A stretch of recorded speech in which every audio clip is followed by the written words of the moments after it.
Bismillahirrahmanirrahim. Assalamualaikum warahmatullahi wabarakatuh. Alhamdulillahi rabbil alamin. Lahun ni'matu wa lahul fadlu wa lahus thana'ul hasan. Salawatullahil barrir rahim. Wal malaikatil muqarrabin. Ala sayyidina Muhammad asyrafil anbiya'i wal mursalin habibi rabbil alamin wa ala alihi wa ashabihi at-tayyibin at-tahirin. Allahumma la sahla illa ma ja'altahu sahla anta ya hayyu ya qayyum taj'alul hazna idza syi'ta sahla. Allahumma 'allimna ma yanfa'una wanfa'na bima 'allamtana wa zidna 'ilman ya akramal akramin. Allahumma rzuqna al-ikhlasa fin niyyati wal qawli wal 'amal wa na'udzubika min hali ahlin nar. Para simpatisan Yayasan Syahamah dimanapun berada yang kami muliakan, alhamdulillah, puji syukur kita kepada Allah Subhanahu wa taala di mana pada malam ini kita masih diberikan nikmat sehat, kesempatan, tentunya didukung karena ada semangat dalam diri kita untuk bisa gabung dalam kajian tentang keagamaan. Tentunya ini semua harus kita syukuri. Alhamdulillah, Allah Subhanahu wa taala memberikan kemudahan terhadap kita dalam membekali diri kita dengan ilmu agama, dalam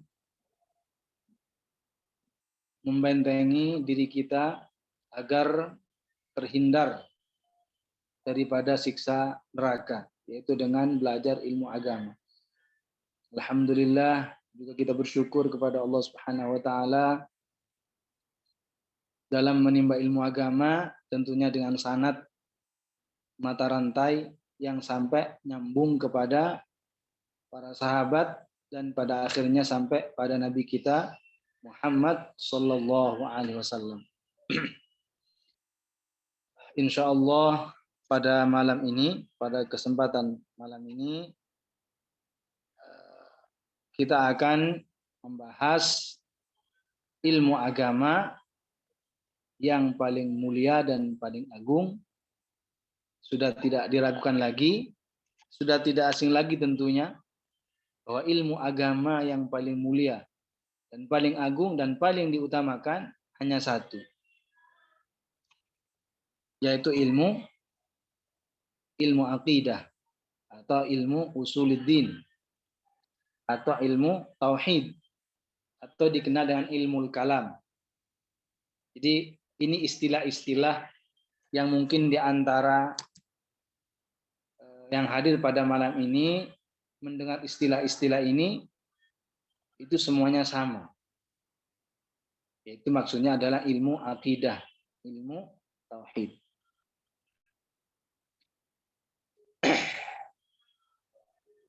Ulama mengatakan,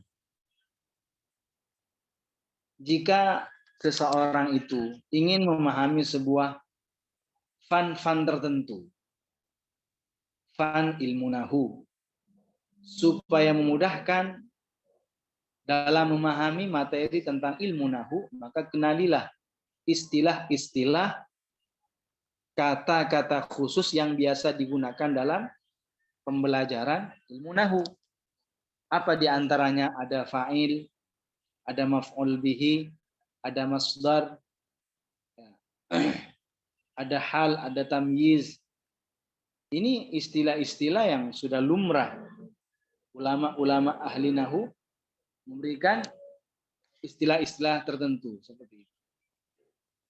Juga dalam ilmu-ilmu lain, misalnya fan, ilmu usul fikih. Ada istilah-istilah tertentu yang mana orang yang ingin memahami ilmu usul fikih supaya mudah baginya untuk memahaminya, maka terlebih dahulu kenalilah istilah-istilah am. Am itu apa? Am, khas, ada muqayyad, ada umum. Jadi harus diperhatikan. Harus dipahami tentang istilah-istilah dalam ilmu usul fikih. Ada tarjih, ada muqayyad. Jadi istilah-istilah dalam ilmu usul. Begitu juga dalam fikih, misalkan dalam fikih disebutkan istilah-istilah rukun, syarat, apa itu sholat, apa itu wudu, apa itu istinja, apa itu tayamum. Istilah-istilah seperti ini, orang yang ingin lebih memahami lebih cepat, maka harus terlebih dahulu mengenalinya istilah-istilah tersebut. Demikian pula dalam ilmu akidah, dalam ilmu tauhid. Harus tahu istilah-istilah yang digunakan oleh ulama usuluddin, ulama tauhid dalam menjelaskan ilmu akidah. Contoh, ada istilah ard, al-ard bil ain, ardun.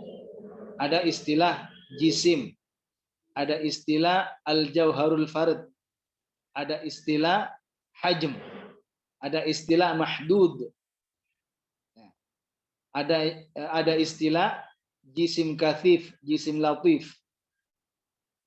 Itu semuanya kalau dipahami terlebih dahulu, mudah baginya untuk memahami istilah-istilah yang lainnya. Karenanya sekarang kita awali ilmu tauhid. Itu apa? Ma makna tauhid? Beda ya antara apa artinya tauhid dengan apa itu ilmu tauhid. Di sini dibedakan. Jangan sampai salah paham. Ma makna tauhid? Itu memiliki definisi tersendiri. Wa ma ilmu tauhid? Apa itu ilmu tauhid? Juga memiliki definisi tersendiri. Ilmu tauhid adalah ilmu yang membahas tentang sifat-sifat yang wajib bagi Allah Subhanahu wa taala itu apa, sifat yang mustahil itu apa, sifat yang jaiz itu seperti apa, dan apa yang layak bagi Allah Subhanahu wa taala dan sifat apakah yang tidak layak bagi Allah Subhanahu wa taala. Dan juga ilmu yang membahas tentang masalah mengenal Rasulnya dan sifat-sifat apakah yang wajib bagi para Rasul, sifat yang mustahil, dan sifat yang jaiz apa. Ini disebut dengan ilmu tauhid. Di intinya ilmu yang membahas tentang ma'rifat kepada Allah, tentang mengenal Allah, tentang mengenal Rasulnya, itu disebut dengan ilmu tauhid. Jadi harus paham apa bedanya antara tauhid dengan ilmu tauhid. Jadi kalau ditanya apa itu ilmu tauhid? Ilmu yang di dalamnya membahas tentang ma'rifatullah wa ma'rifatu rasulih. Ma'rifatullah wa rasulih. Wa ma yajibu 'ala Allah. Ma hiya sifat allati tajibu 'ala Allah. Jadi sifat apakah yang wajib bagi Allah? Sifat apakah yang mustahil bagi Allah? Sifat apakah yang jaiz bagi Allah? Juga termasuk ilmu tauhid, ilmu yang membahas tentang mengenal Rasulnya. Cara beriman kepada Rasul itu seperti apa maksudnya? Dan apa maksudnya kandungan makna syahadat yang kedua? Termasuk mempercayai apa-apa yang disampaikan oleh Nabi. Itu semuanya termasuk ilmu tauhid. Ilmu tauhid. Jadi sudah tidak asing lagi kalau kita ditanya tentang ilmu tauhid, apa itu ilmu tauhid? adalah ilmu yang mencakup tentang mengenal Allah dan Rasul-Nya dalam masalah-masalah keyakinan yang pokok, yang inti, yang mesti dibutuhkan oleh individu mukallaf. Membahas masalah itu tentang mengenal Allah, mengenal Rasul-Nya, itu disebut dengan ilmu tauhid. Adapun tauhid itu sendiri maknanya apa? Tauhid. Ma makna tauhid? At-tauhidu huwa ifradul qadimi minal muhdats. At-tauhid ifradul qadim minal muhdats. Mengesahkan Allah Subhanahu wa taala daripada menyerupai makhluknya. Ifrad, mengesahkan Allah. Artinya menjadikan Allah yang satu-satunya yang tidak memiliki serupa. Mengesahkan Allah Subhanahu wa taala, tidak menyamakan Allah Subhanahu wa taala minal muhdats, daripada makhluk. Itu namanya tauhid. Itu namanya definisi tauhid. Jadi saya ulang, tauhid adalah mengesahkan Allah. Al-Qadim di sini maknanya Allah. Al-Qadim adalah Allah. Minal muhdats, mengesahkan Allah daripada menyerupai makhluk. Artinya apa? Meyakini kalau Allah Subhanahu wa taala itu apa? Tidak sama, tidak mirip, tidak serupa sedikit pun dengan makhluknya, dengan ciptaannya. Orang yang meyakini seperti itu disebut apa? Muwahhid. Muwahhid, orang yang mentauhidkan Allah Subhanahu wa taala. Nah, sekarang kedudukan tauhid itu adalah kunci utama.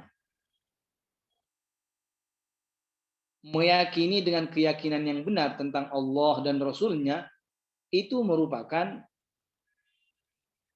modal bagi semua amal ketaatan.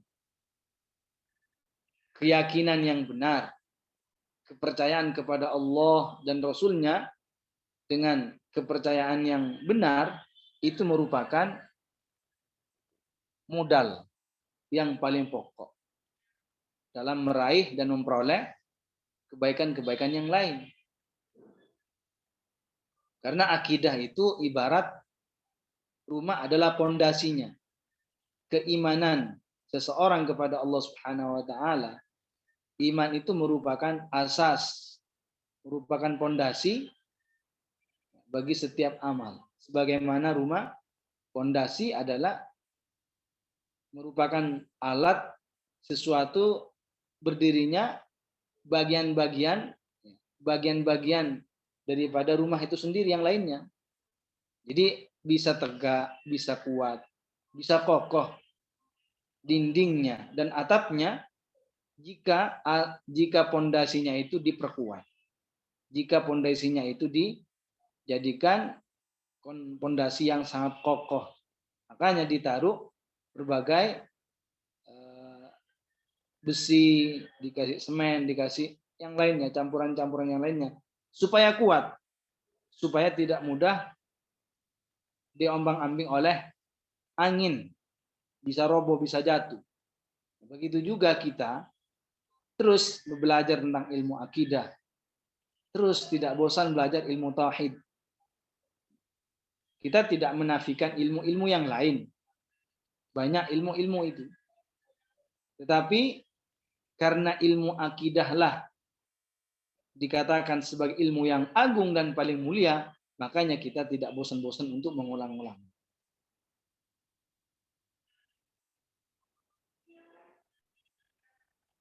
Orang yang merasa bosan, ya, memang sifat manusia sih.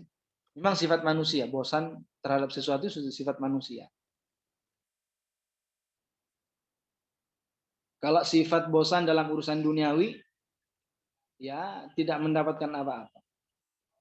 Tapi kalau seandainya bosan dalam mengulang kebaikan tentang masalah ilmu akidah, walaupun sudah pernah belajar misalnya, dia ya tidak dapat pahala rugi.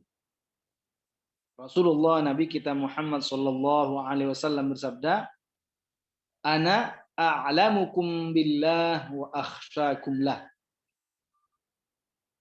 Ma makna a'lamukum billah? Ay ma'rifatan billah. Saya yang paling mengenal Tuhan dibandingkan di antara kalian. Jadi semakin orang pengetahuan tentang ilmu akidah semakin luas, maka disitulah semakin tinggi pula derajatnya menurut Allah Subhanahu wa Ta'ala. Jadi ilmu tauhid inilah yang kita sering kita gaungkan, kita sering bahas. Karena memang ilmu akidah adalah asas, merupakan pondasi. Jangan dikira di sana banyak orang paham tentang keyakinan yang benar. Di sana masih ada yang meyakini Allah itu seperti manusia. Di luar kita ada yang paham Allah itu punya anggota tubuh. Di sana itu ada orang meyakini Allah di atas langit. Karena dengan pemahaman yang seperti inilah yang sudah menyebar, makanya kita jangan bosan. Karena ini kebaikan. Asy-Syaikh mengatakan apa? Menyelamatkan satu orang daripada kekufuran, menyelamatkan satu orang daripada kekufuran itu lebih utama daripada memberi makan kepada jutaan orang. Jutaan muslim. Kenapa? Karena orang yang mati dalam keadaan Islam, walaupun matinya dalam keadaan lapar misalnya, mati, surga tempatnya pada ujung akhirat. Tapi kalau orang yang mati dalam keadaan kufur, karena keyakinannya yang meyakini Allah seperti manusia, meyakini Allah seperti ciptaannya, meyakini Allah Subhanahu wa Ta'ala naik atau turun atau berpindah atau bertempat atau ada di suatu arah atau berbentuk, itu semuanya keyakinan diddul Islam, berseberangan dengan keyakinan kaum muslimin. Karena dari dulu, dari sejak Nabi, bahkan bukan hanya sejak Nabi, dari Nabi Adam, Nabi Idris, Nabi Syith, Nabi Nuh, semuanya keyakinannya sama dalam masalah. Kenapa? Karena Al-Quran menyatakan laisa kamitslihi syai'. Allah Subhanahu wa Ta'ala tidak menyamai, tidak menyerupai sesuatu pun dari makhluknya. Jadi ayat ini ringkas, pendek, tetapi maknanya luas. Jadi laisa kamitslihi syai', ini rujukan, merupakan ayat yang dijadikan rujukan dalam memahami hadis-hadis atau ayat-ayat yang ketika dilihat zahirnya seakan-akan Allah disifati dengan sifat-sifat makhluknya.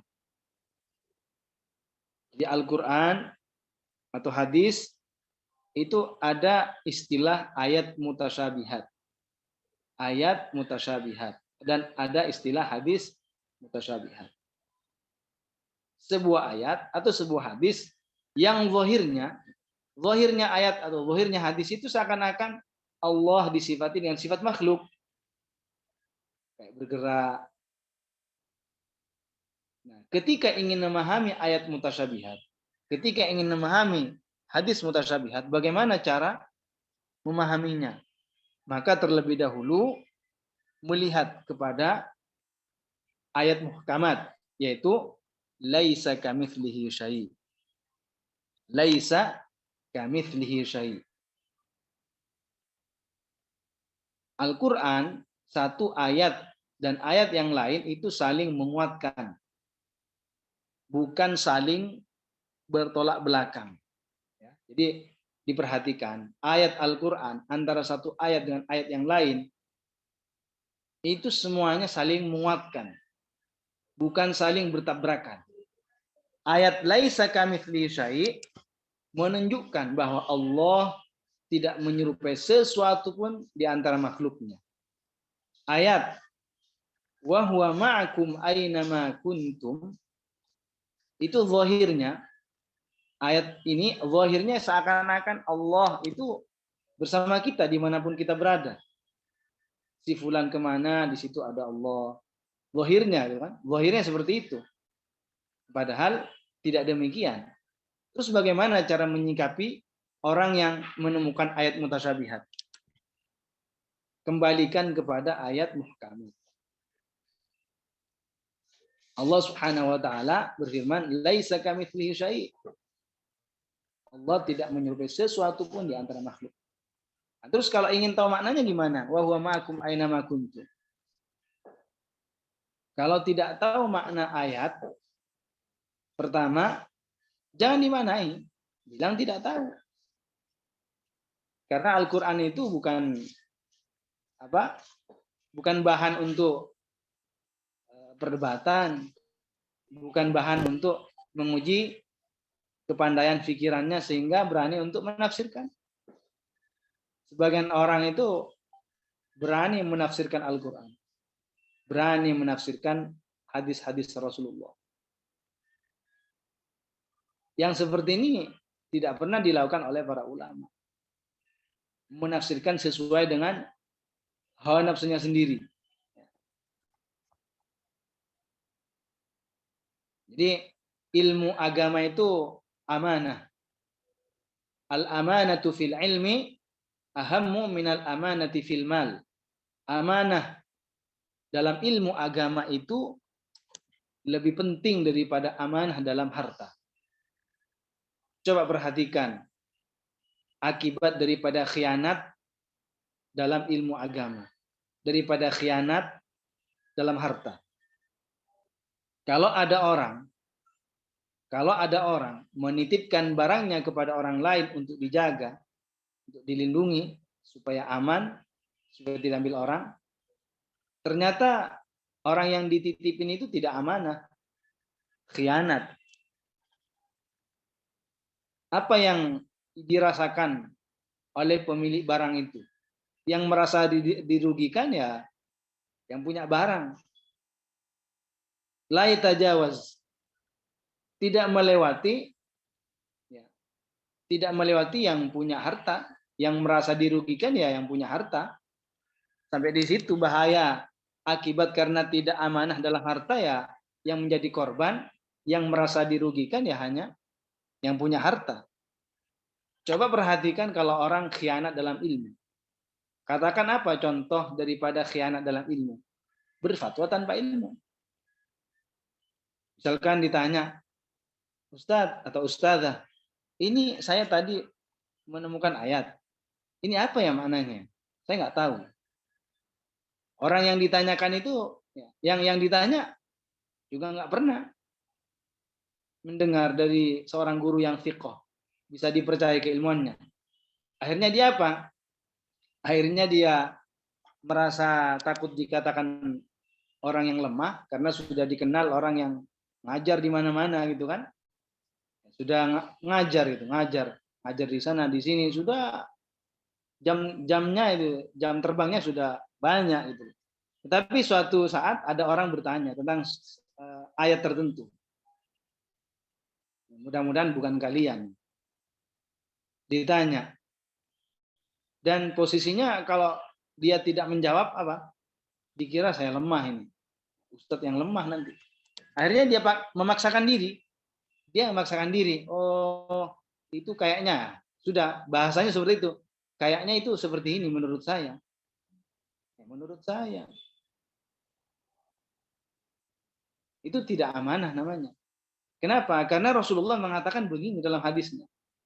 Rasulullah mengatakan begini dalam hadisnya. Man qala fil Qur'ani bi ra'yihi faqad akhta'a wa in asab. Dalam hadis riwayat At-Tirmidzi.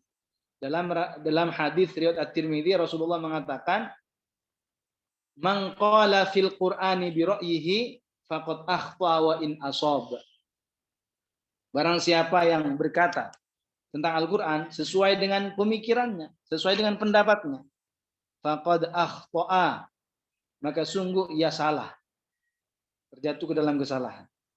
Wa in ashab, sekalipun dia ya apa yang dia katakan itu ya benar sesuai itu, tetap dikatakan salah. Kenapa? Karena dari mana dia? Ilmu itu dari mana? Ilmu itu kan harus didapat dari orang yang berilmu, bukan dari dirinya sendiri.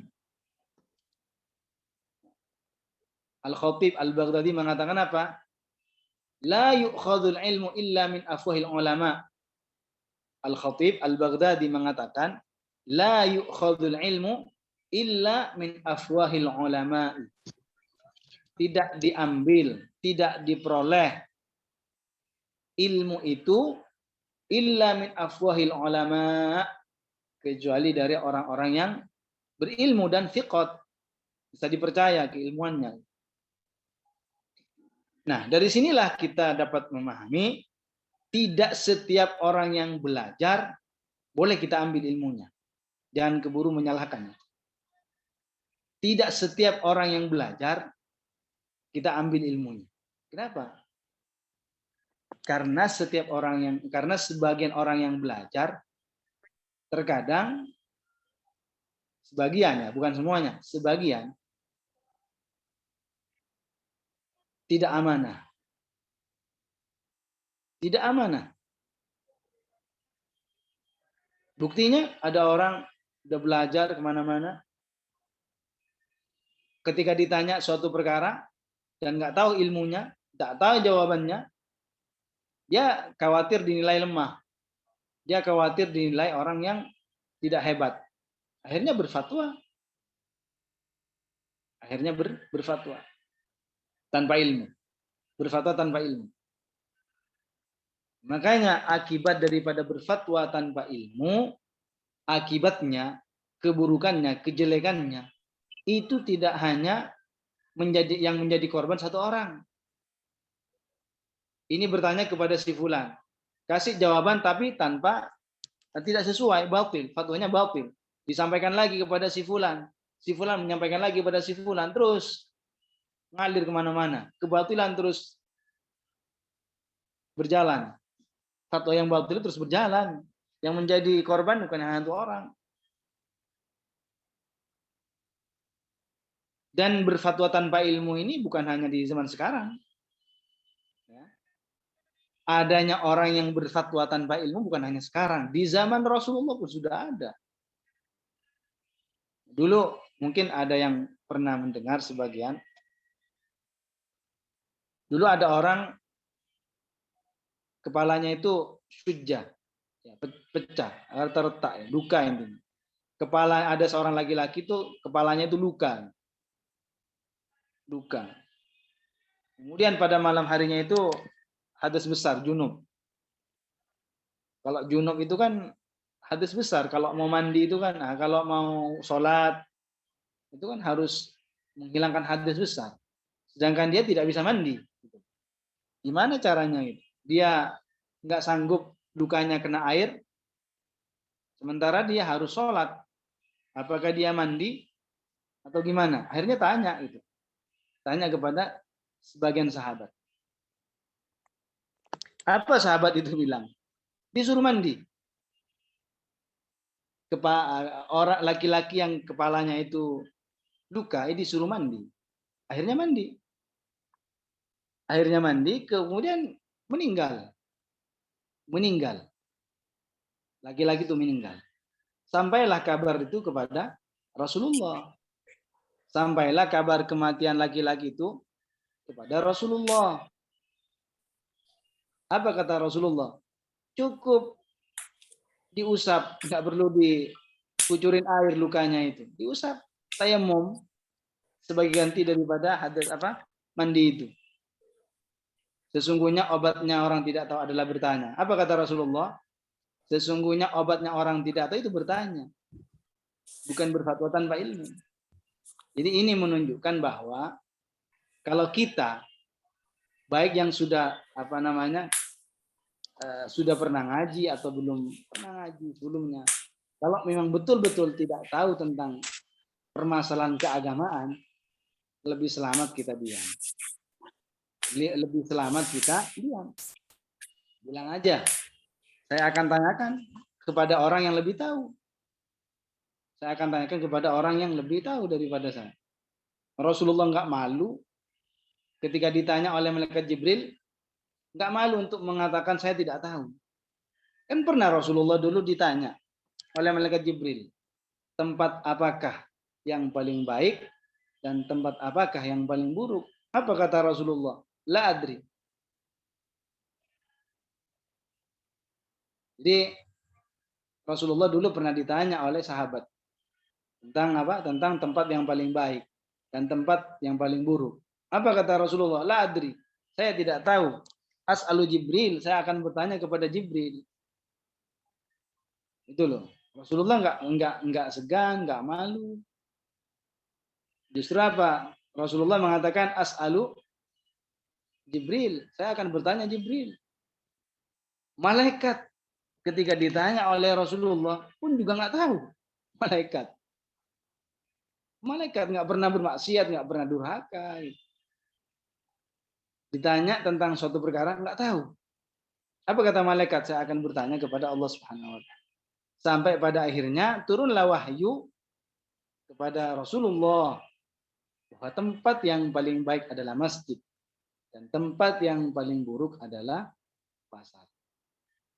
Nah, ini mengajarkan kepada kita bahwa kalau kita punya ilmu, kita harus jaga penuh amanah. Karena al-amanatu fil ilmi ahammu minal amanati fil mal. Amanah dalam ilmu jauh lebih penting daripada amanah dalam harta.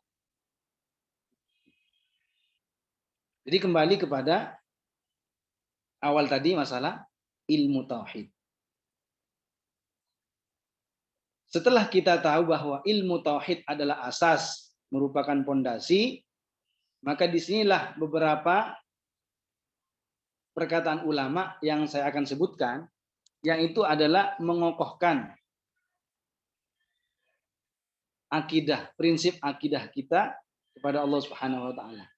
Jadi ada beberapa dalil yang akan saya sebutkan, yang itu semuanya menunjukkan tentang masalah pentingnya ilmu akidah.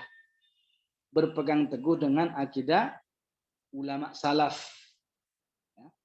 Berpegang teguh dengan ulama salaf. Yaitu diantaranya Al-Imam Abu Ja'far At-Tahawi. Al-Imam Abu Ja'far At-Tahawi yang beliau masih termasuk kategori salaf. Apa itu salaf? Seringkali mungkin kita mendengar salaf atau khalaf. Salaf adalah menurut satu penafsiran. Salaf adalah orang-orang yang hidup pada 300 pertama Hijriah. 300 tahun pertama Hijriah. Itu disebut dengan ulama salaf. Adapun yang hidup setelah itu disebut dengan ulama khalaf. Disebut dengan ulama khalaf. Al-Imam Abu Ja'far At-Tahawi, Ahmad bin Salamah namanya, itu berkata dalam Aqidah At-Tahawiyah, mengatakan begini, Ta'ala, Maha Suci Allah Subhanahu wa taala. Ta'ala ya'nillah anil hudud. Allah Maha Suci daripada al-hudud. Apa itu al-hudud? Kata jamak, ya. Al-hudud itu kata jamak, mufradnya adalah al-had. Maknanya apa itu al-had? Ma lahu hajmun. Shaghiran kana au kabiran. Sesuatu yang memiliki bentuk besar maupun kecil itu disebut had. Ya, jadi al-mahdud. Jadi al-mahdud itu apa? Menurut istilah ahli tauhid adalah malahu hajmun. Sesuatu yang memiliki bentuk, ukuran. Kabiron kana aw saghiran, baik bentuknya kecil maupun besar, itu disebut apa? Mahdud. Disebut mahdud. Sesuatu yang berbentuk. Artinya apa? Allah Subhanahu wa taala itu ta'ala 'anil hudud. Allah itu maha suci daripada memiliki bentuk. Jadi Allah tidak berbentuk. Allah tidak memiliki rupa. Allah tidak memiliki ukuran. Terus apa maknanya? Kalau ketika kita takbiratul ihram, Allahu Akbar, kan sering kita dengar Allahu Akbar dimaknai secara letterlek. Langsung Allah Maha Besar. Besar di sini apanya yang besar? Qadran wa azamatan. Kedudukan dan derajatnya yang besar, ya. Bukan berarti Allah itu besar sekali bentuknya, hasya. Mustahil. Jadi Allah Subhanahu wa taala tidak memiliki bentuk. Allah Subhanahu wa taala tidak memiliki rupa. Allah Subhanahu wa taala tidak memiliki ukuran. Segala sesuatu selain Allah Subhanahu wa taala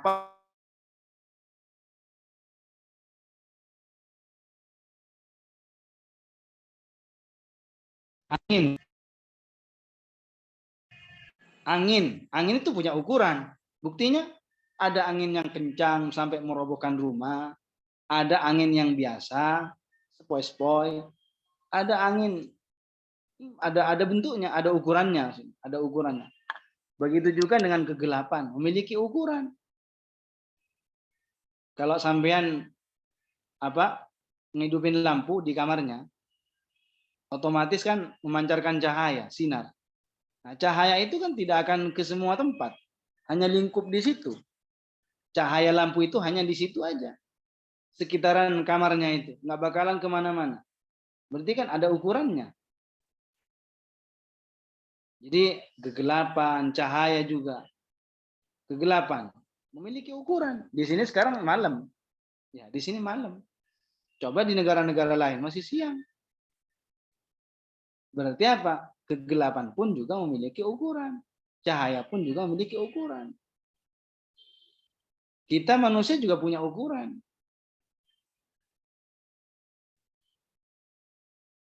Arsy juga punya ukuran. Arsy itu ukurannya tidak ada yang tahu kecuali hanya Allah Subhanahu wa taala.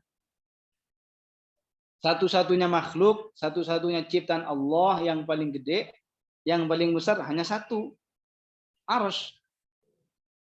Wa huwa rabbul arsyil azim. Apa kata Allah? Rabbul arsyil azim. Al-azim, yang agung. Arsy yang besar, yang agung. Jadi tidak ada yang lebih besar lagi daripada arsy. Makhluk paling gede, makhluk paling besar, dan paling luas dari segi ukuran dan lebarnya satu, yaitu arsy. Arsy itu bentuknya mirip, ya bukan sama persis, mirip ranjang yang ada di bumi. Memiliki 4 kaki, penyangga. Sekarang dipikul oleh 4 malaikat. Sekarang dipikul oleh 4 malaikat. Dan ketika terjadi hari kiamat nanti, menjadi 8 malaikat. Dan malaikat yang ditugas oleh Allah Subhanahu wa taala untuk memikul arsy itu termasuk malaikat yang dikecualikan daripada kematian ketika terjadi hari kiamat.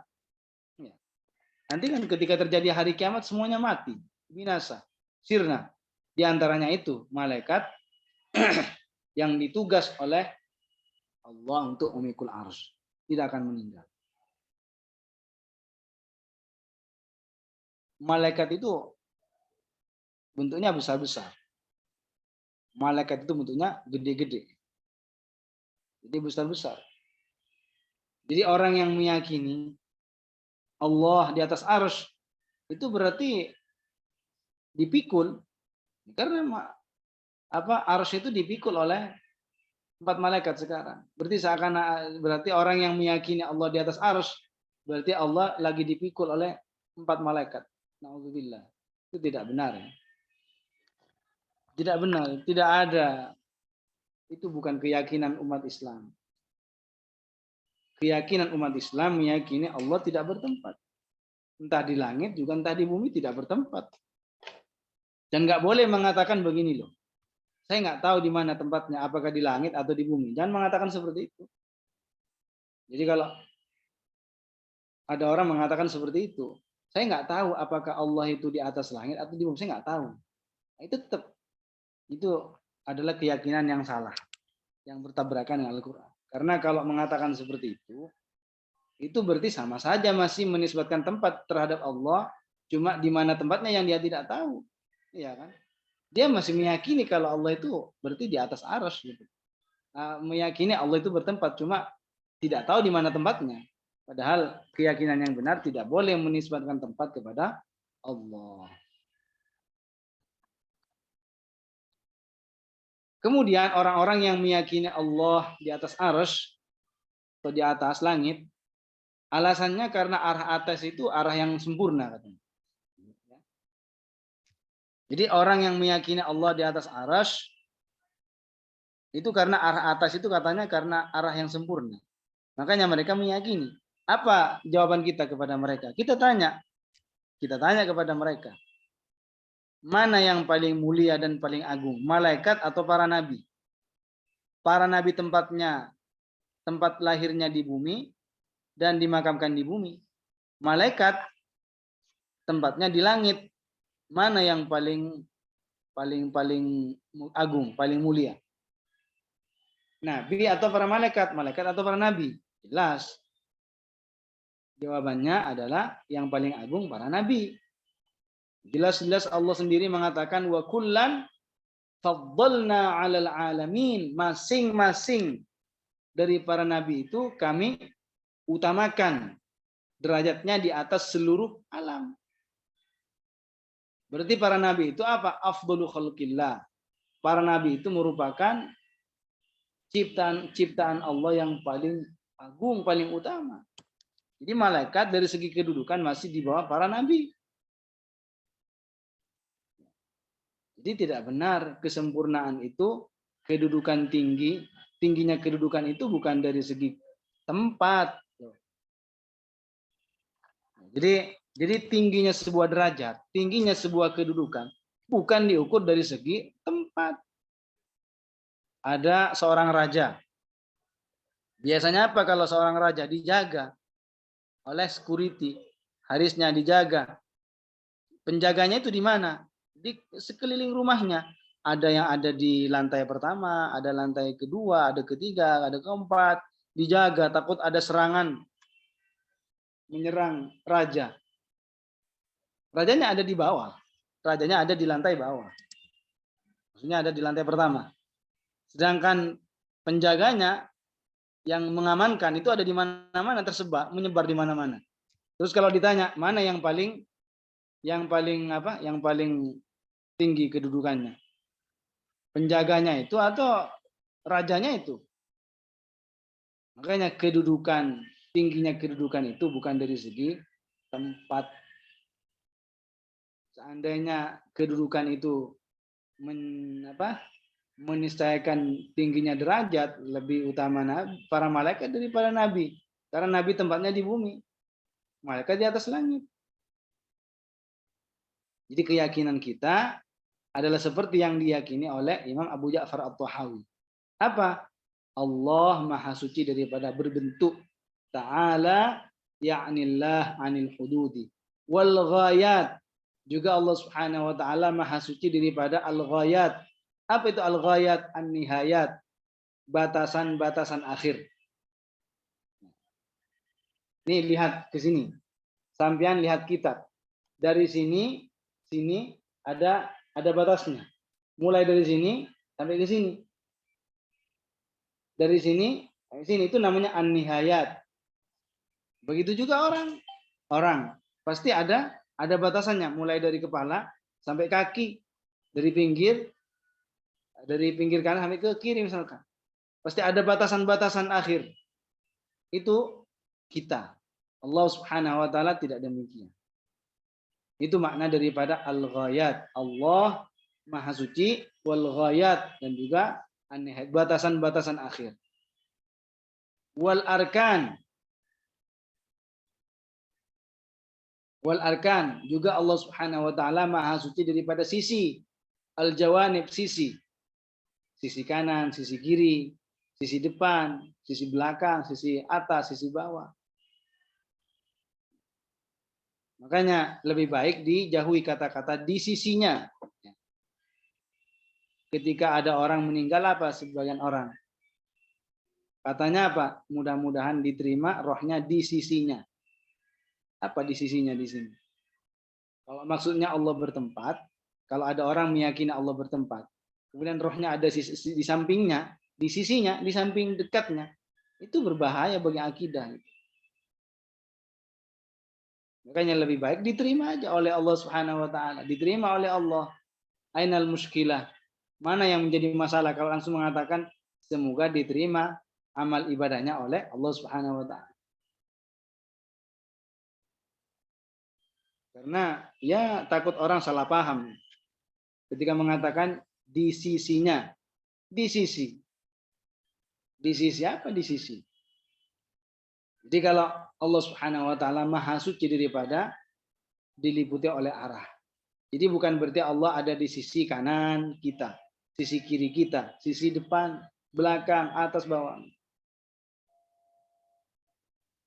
Jadi Allah Subhanahu wa taala maha suci daripada sisi-sisi.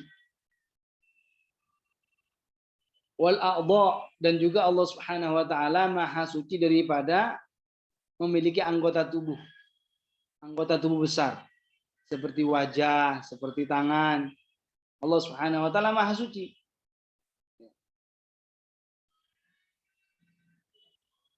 Jadi ada orang salah paham. Salah paham dalam memaknai ayat Al-Qur'an. Apa katanya?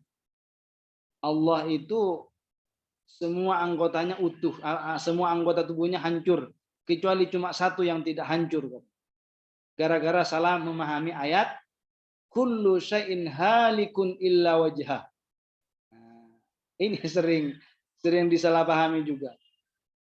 Jadi ada orang meyakini katanya Allah itu punya anggota tubuh. Semua anggota tubuhnya Allah itu ketika hari kiamat semuanya hancur, kecuali cuma anggota tubuh Allah itu yang tidak hancur bagian wajahnya. Berdalih dari ayat Al-Qur'an, kullu syai'in halikun illa wajhah katanya. Langsung dimaknai secara letterlek, secara kalimat.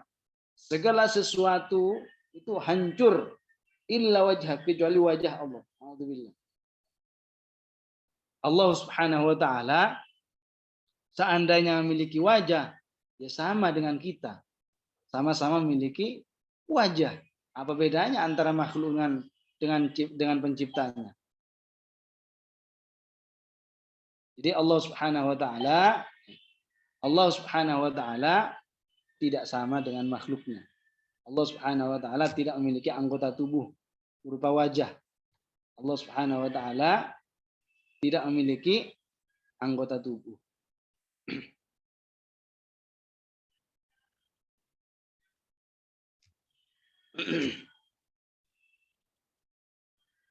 Terus apa maknanya yang benar? Illa wajhah, illa mulkah, kecuali kekuasaan Allah Subhanahu wa taala. Jadi Allah Subhanahu wa taala kekuasaannya tidak akan hancur. Kalau kekuasaan manusia, dia berkuasa 1 tahun 2 tahun. Setelah itu udah habis kekuasaannya. Adapun Allah Subhanahu wa taala kekuasaannya tidak akan pernah sirna, tidak akan pernah hancur, tidak akan pernah musnah. Jadi illa sultanuh. Al-Imam Bukhari menafsirkan apa? Illa sultanuh, kecuali kekuasaan Allah Subhanahu wa taala tidak akan hancur. Begitulah kalau ingin memahami ayat Al-Qur'an, hadis-hadis Nabi, bukan dimaknai sesuai dengan pemikiran sendiri. Itu. Kita ini mengikuti bukan mengadakan. Nahnu nattabi' wa la nabtadi'. Kita ini ikut gitu. Bukan kita mengadakan dari diri sendiri. Siapa kita?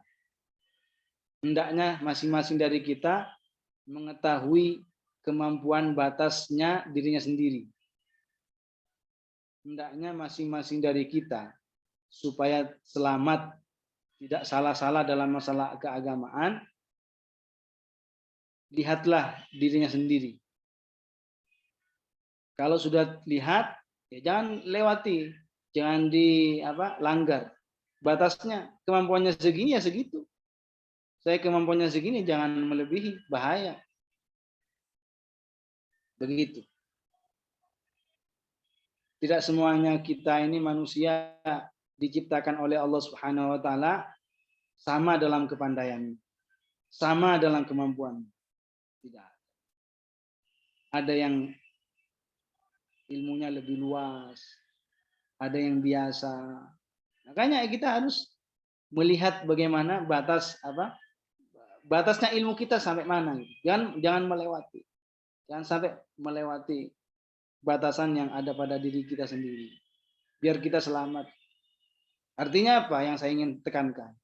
Kalau kita ditanya tentang soal agama dan tidak tahu, sudah bilang aja saya tidak tahu. Lebih selamat. Memang kalau disiksa gara-gara berfatwa tanpa ilmu, itu akan bela di dalam kuburan. Kan tidak mungkin. Nggak akan mengatakan, oh itu kan gara-gara itu misalkan saya berfatwa tanpa ilmu. Nggak bisa. Makanya disebutkan apa? Ajra'ukum 'alal fatwa, ajra'ukum 'alan nar. Orang yang paling berani berfatwa, berani juga paling berani untuk masuk neraka. Artinya apa? Ya bisa-bisa gara-gara fatwanya yang tanpa berilmu menjerumuskan dia ke dalam neraka. Mungkin saya pernah cerita. Dulu pernah Imam Malik didatangi seseorang. Orang itu diutus oleh penduduk kampung untuk menanyakan suatu perkara kepada Imam Malik. Apa kata Imam Malik ketika disampaikan pertanyaan itu? Saya tidak tahu. Kata lelaki itu apa? Kata utusan itu. Ini orang-orang di kampung pada nunggu jawabannya. Saya mau bilang apa sama mereka? Kata laki-laki itu apa? Bilang seperti itu. Itu penduduk kampung di sana itu nunggu saya, nunggu jawaban dari Imam Malik. Apa katanya Imam Malik? Ya sudah, sampaikan kepada mereka kalau Imam Malik tidak tahu. Seorang mujtahid. Makanya kullu syai'in halikun illa wajhah. Jangan mencoba-coba ditafsirkan sesuai dengan pemahaman sendiri. Ada orang baru belajar bahasa Arab, yadun tangan, roksun kepala, wajhun wajah, misalkan. Langsung, berarti Allah itu punya wajah. Ini buktinya, illa wajah. Semuanya akan hancur kecuali wajah Allah. Na'udzubillah. Salah. Jadi harus berguru. Kata orang betul. Orang yang tidak berguru, gurunya setan. Tetapi kenyataannya orang itu mudah untuk mengatakan tidak tahu dalam urusan dunia gitu. Kalau ketika ditanya tentang urusan dunia dan memang tidak tahu ilmunya, biasanya apa? Mudah untuk mengatakan begini. Mengatakan saya tidak tahu. Mudah mengatakan saya tidak tahu. Tapi kalau giliran urusan ilmu agama, berusaha untuk tahu. Berusaha untuk tahu. Jadi kalau dalam urusan dunia, ketika tidak tahu ditanya tentang urusan dunia, dengan mudahnya mengatakan saya tidak tahu. Tapi kalau urusan ilmu agama kadang memaksakan diri, ingin mencoba. Makanya harus kita hati-hati. Malaikat tidak tidur. Malaikat raqib dan atid tidak tidur. Apapun yang kita ucapkan dicatat oleh malaikat. Ma yalfidhu min qaulin illa ladaihi raqibun atid. Jadi tidaklah ucapan itu diucapkan kecuali itu ditulis, dicatat. Ucapan apapun ditulis oleh malaikat raqib dan atid. Yang baik ditulis, yang haram ditulis, yang kekufuran ditulis, semuanya ditulis. Nanti baru diperlihatkan kelak di akhirat catatannya itu. Catatannya. Jadi begitulah sebagian orang memahami Allah punya wajah, padahal dijelaskan tadi melalui perkataan Imam Abu Ja'far At-Tahawi, ta'ala ya'nillah 'anil hudud wal ghayat wal arkan wal a'dha wal a'dha. Allah Maha suci daripada memiliki anggota tubuh. Anggota tubuh besar seperti wajah, seperti tangan, wal adawat, dan juga Allah Maha suci daripada memiliki anggota tubuh kecil seperti hidung misalkan.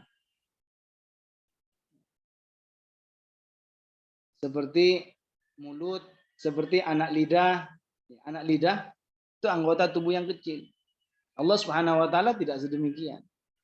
La tahwihil jihatus sittu kasairil mubtada'at. Allah tidak diliputi oleh 6 arah. Sebagaimana seluruh makhluknya. Di mana makhluknya itu apa? Diliputi oleh 6 arah. Jadi Allah Subhanahu wa taala bukan ada di suatu arah atau menempati semua arah. Allah tidak di arah atas, tidak di arah kanan, tidak di arah kiri, tidak di arah depan, belakang, bawah. Kenapa? Karena arah itu makhluk. Arah itu makhluk ciptaan Allah Subhanahu wa taala dan Allah tidak butuh kepada makhluknya. Allah Subhanahu wa taala tidak butuh kepada makhluk. Inilah keyakinan yang kita harus jelaskan kepada siapapun dan dimanapun. Dan jangan pernah bosan. Kenapa? Karena ini kunci. Ini keyakinan yang benar. Iman yang benar itu kunci itu. Kalau seandainya orang mau masuk rumah, tidak punya kunci, gimana mau masuk ke dalam rumah? Begitu juga orang mau masuk surga. Sementara tidak punya keimanan yang benar, tidak punya keyakinan yang benar. Bagaimana bisa masuk surga?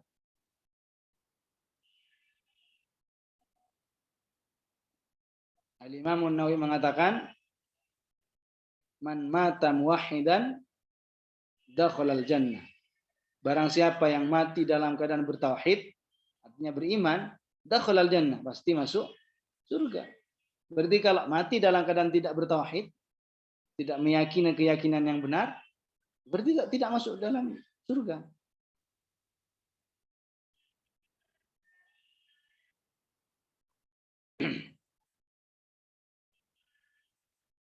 Alhamdulillah kita tergolong orang-orang yang diberi pemahaman mayoritas. Pemahaman yang mayoritas. Pemahaman Allah seperti manusia. Pemikiran Allah itu seperti manusia, ada di langit, ada di atas arsy bersemayam. Itu keyakinan minoritas. Keyakinan bukan kebanyakan umat, bukan kebanyakan pemahaman. Jadi itu keyakinan minoritas. Keyakinan yang sedikit. Jadi tidak benar. Di keyakinan kita adalah seperti yang dikatakan Imam Abu Ja'far Tahawi tadi, bahwa Allah tidak berbentuk, tidak memiliki anggota tubuh, baik anggota tubuh besar ataupun kecil. Allah Subhanahu wa taala tidak diliputi oleh arah, tidak memiliki batasan-batasan. Allah tidak ada disifati dengan sisi-sisi. Allah Subhanahu wa taala laisa kamitslihi syai'. Allah tidak menyerupai sesuatu pun di antara makhluk. Baik. Insya Allah ke depan untuk kitabnya yang saya inginkan itu murojaah, bukan melanjutkan kitab Fiqhul Akbar.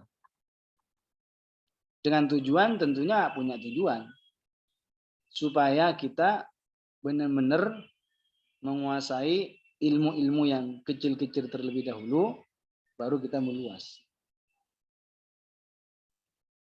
Ibarat kita ingin menguasai pekerjaan tertentu, kan tidak bisa diselesaikan dalam 1 hari 2 hari, tapi berproses. Demikian pula ilmu agama, kalau kita betul-betul punya semangat ingin membekali diri kita dan mengajarkan ilmu kita yang kita pelajari kepada orang lain, maka jangan sampai salah cara. Jangan sampai salah cara. Orang yang naik tangga, ya, pakai tangga itu bukan langsung loncat ke atas. Itu satu demi satu tangga, naik kedua, ketiga, keempat, kelima, seperti itu, sampai ke atas. Anak kecil, bukan kita berarti mengibaratkan seperti anak kecil, bukan. Cuma dari sini kita bisa diambil gambaran itu kalau orang ingin belajar ya harus berproses. Berproses. Orang ingin menjadi orang yang baik, menjadi orang yang pandai, orang yang menguasai harus berproses.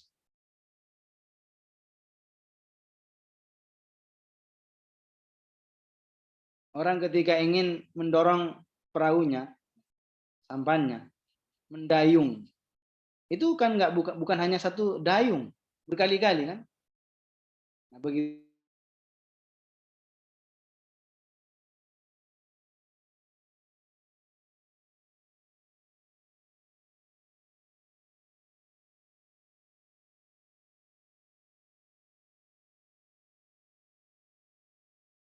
ada mabsutat, ada mutawalat, mukhtasarat, pembahasannya yang agak ringkas, kemudian agak meluas sedikit, kemudian agak meluas. Makanya kita harus menguasai satu kitab, setelah itu pindah ke satu kitab, setelah itu pindah lagi ke satu kitab, insya Allah. Baik, sampai di sini mungkin ada usulan atau punya pertanyaan. Yang ada pertanyaan silakan.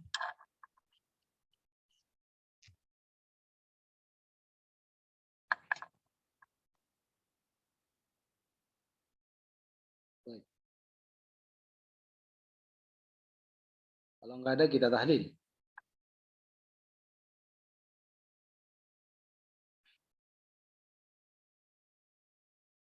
Tahlil. La ilaha illallah.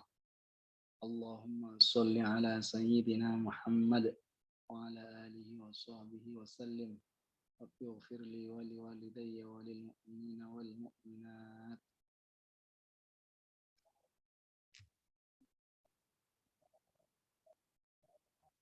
Assalamualaikum warahmatullahi wabarakatuh.